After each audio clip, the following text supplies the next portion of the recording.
like me. Don't even think a thought like me. But you matter to me, definitely. It don't matter, cause you matter. Kindness fits everybody. Everybody wants kindness. Kindness serves everybody. Everybody needs kindness. Kindness fits everybody. Everybody wants kindness. Kindness serves everybody. Everybody needs kindness. Why do we always run and hide?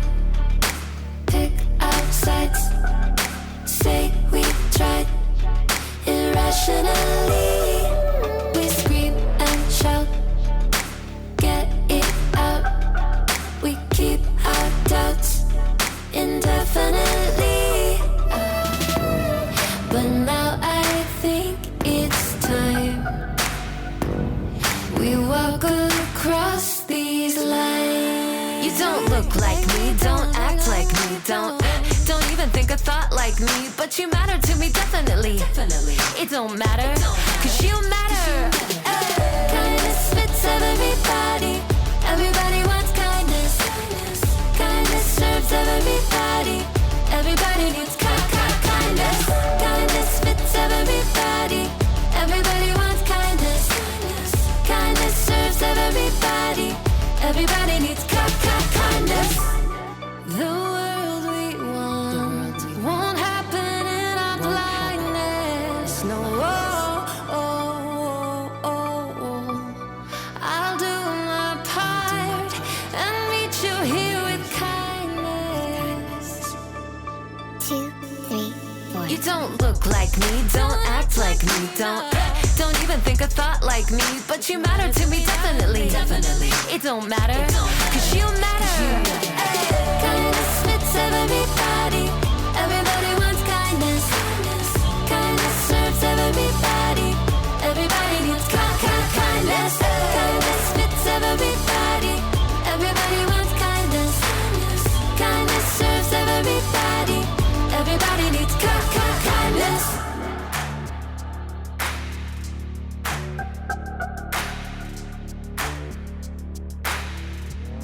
Boom, boom, boom, boom.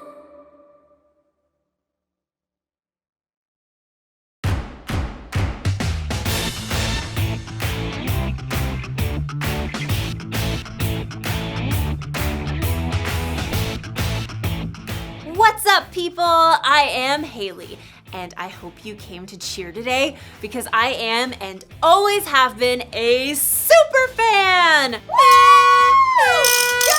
I'm telling you, the town I grew up in, we all rooted for the home team. We ate, drank, and slept orange.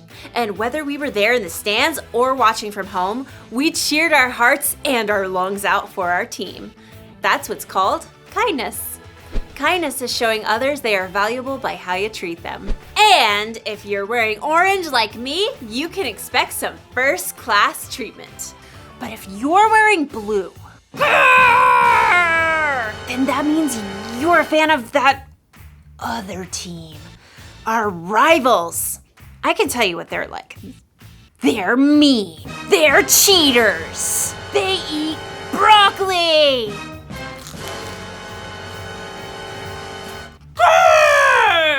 They're pretty scary. I've actually never met one in person, but that's what I've heard. I am not a fan. Not a fan. You know, if I saw someone on that blue team lying on the side of the road, you know what I'd do? I'm actually not sure what I would do. I'm not sure. But today's Bible story will help us know what we should do. Broccoli!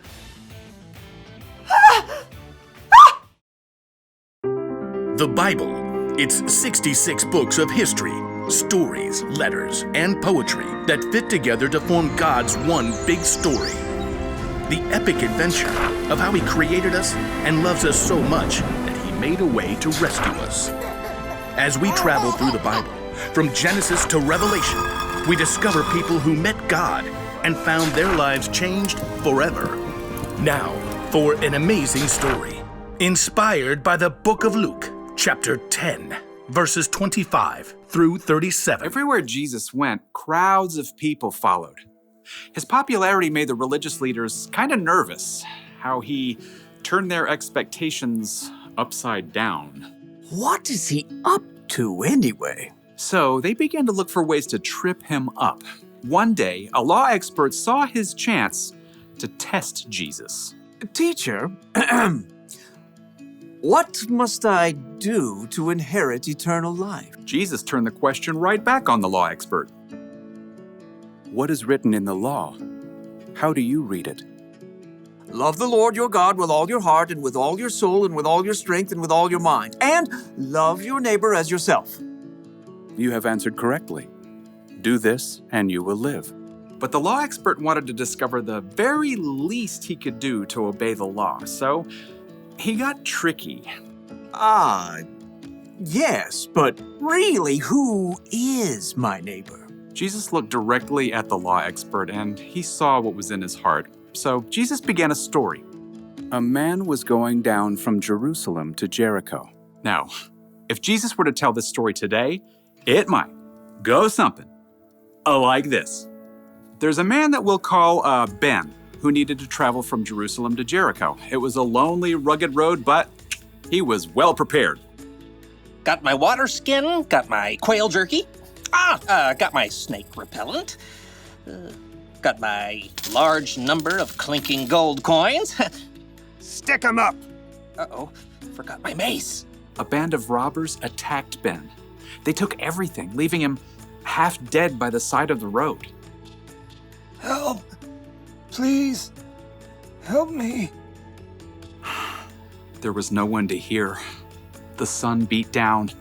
Shadows shifted as the day wore on. At last, he heard footsteps. Through shimmering heat, he could barely see a man in khakis and a blue button-down shirt.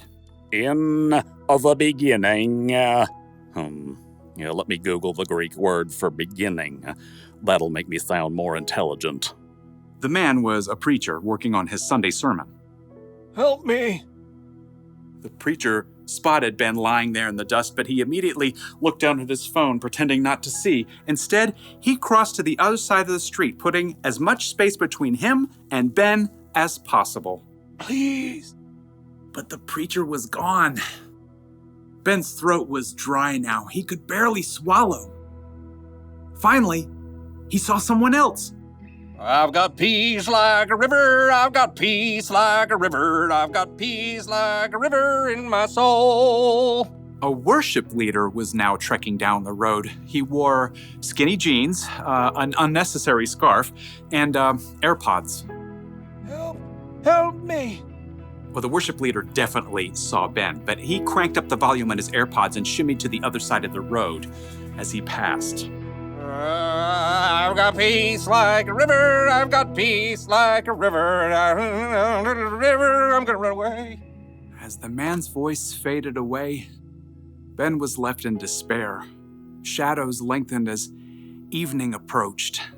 Once again, Ben heard someone coming. Turning his head, he could just barely make out a donkey. Perhaps he could tell from the way the person was dressed that this person wasn't a Jew. He was a Samaritan. Oh no. Jews and Samaritans were enemies. Even though the two groups were related, there was a history of bitter conflict between them, and the Samaritans worshiped God in a different way than the Jews did. Long story short, a Samaritan would have been the last person Ben would have wished to find him. What's that by the road? Instead of ignoring Ben, though, the Samaritan man slowed down and got off his donkey. Oh no, who did this? The Samaritan quickly rummaged for supplies in his bag. Here, have some water. Those are nasty gashes. I've got oil and wine to clean them out. The Samaritan bandaged Ben's wounds and hefted him onto his own donkey. Steady. Hey, wrap your arms around his neck, like this. By the time darkness fell, the Samaritan brought Ben to an inn where the injured man could recover. Thank you. In the morning, the Samaritan gave the innkeeper some money. Please, take care of this man. I'll return and pay you back for any extra expenses. Goodbye. Thank you. When Jesus finished the story, no one said a word. He looked directly at the law expert. Which of these three do you think was a neighbor to the man who fell into the hands of robbers? The law expert fidgeted. To admit that the Samaritan had acted as a true neighbor was to say that everyone is a neighbor, no matter how different they may be. I suppose, in this case, one would have to say the man who had mercy on him. Go and do likewise. Jesus' story was clear. Love your neighbor as yourself isn't limited to just the people in your neighborhood. Your neighbor means anyone who needs you to show them God's love.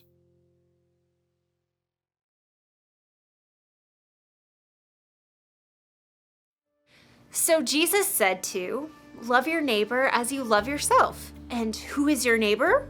Well, it's the person who lives next door to you, or in your apartment building, or in your neighborhood, or the town you grew up in, or your country, or your planet. In short, your neighbor is everyone. That includes people who look different from you, people who believe different from you, people who have more money than you or less money than you, everyone. Jesus said we should go and be kind to all of those people. It kind of makes me think of the fans of that blue team. If I'm supposed to be kind to everyone, that includes them. But how? How can I be kind to someone who's so different? Maybe I could try putting myself in their shoes. Whoa. Well, that's a start. What else can I do? Maybe I can find out more about the Blue fans so I can see what we have in common. Like, I'll bet they grew up rooting for their team just like I did. I'll bet they cheered their hearts and their lungs out. And I bet they ate, drank, and slept blue too. Maybe we're more alike than we think. Or maybe we're just different, and that's okay. In fact, it's incredible to know that there are billions of people with all kinds of differences all over the world. So here's the one thing for us to remember today. Be kind to people who are different from you. Don't just think about what you'd want or need. Put yourself in their jerseys and think about what they'd want or need. It really is possible to be kind to everyone. You know, I hate to admit it, but I look good in this color. And another thing, broccoli? It's really not that bad.